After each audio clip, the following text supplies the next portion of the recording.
Welcome to 99 TV. నేను లక్ష్మి.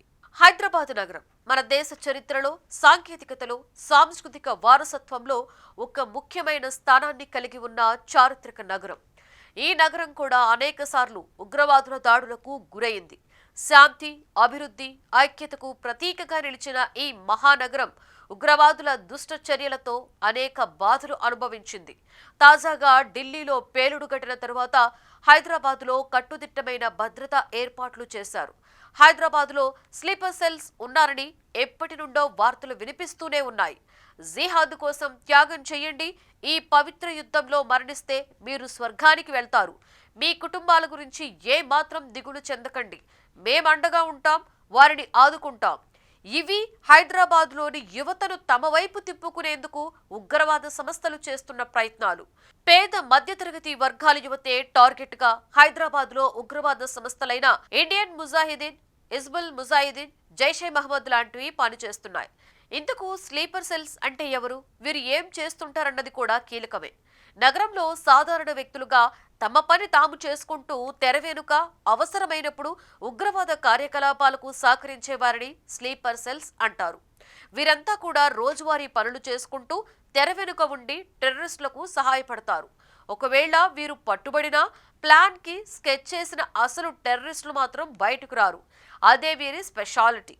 హైదరాబాద్లో కొన్ని ప్రాంతాలు స్లీపర్ సెల్స్ అడ్డాగా మారాయని అనుమానాలు వ్యక్తమవుతున్నాయి. ఇక్కడ యువతను పాకిస్తాన్, బంగ్లాదేశ్లోని రహస్య శిక్షణ స్థావరాలకు తరలిస్తారు.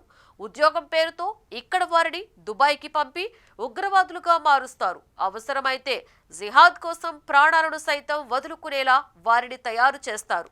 ఇలాంటి వారిని పట్టుకోవడం కష్టంగా మారుతుంది. దీంతో అటు నిఘా వర్గాలు, ఇటు పోలీసుల దృష్టి ఇప్పుడు స్లీపర్ సెల్స్ పై పడింది. ఢిల్లీలో బాంబు పేలుడు తర్వాత అందరి దృష్టి కూడా హైదరాబాద్ మీదే పడింది. పోలీసులు వెంటనే అలర్ట్ అయిపోయారు. అనుమానాస్పద ప్రాంతాలన్నింటినీ కూడా జల్లెడ పట్టడం ప్రారంభించారు.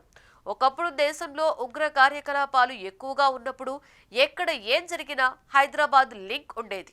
హైదరాబాద్లోనూ అభం శుభం తెలియని ప్రజలను పేలుళ్లలో చంపేసేవారు. దిల్సుఖ్ నగర్, సాయిబాబా గుడి, గోకుల్ చాట్, లుమ్ని పార్క్ ఇలాంటి పేలుళ్ల ఘటనలు హైదరాబాదు ప్రజలను వణికించాయి. ఈ మధ్య కాలంలో చాలా మంది టెర్రరిస్టులు, సానుభూతి పరులను నిఘా పెట్టి అరెస్టు చేశారు. హైదరాబాదుపై టెర్రరిస్టుల పడగ నీడపై స్పష్టమైన సమాచారం పోలీస్ శాఖకుంటుంది.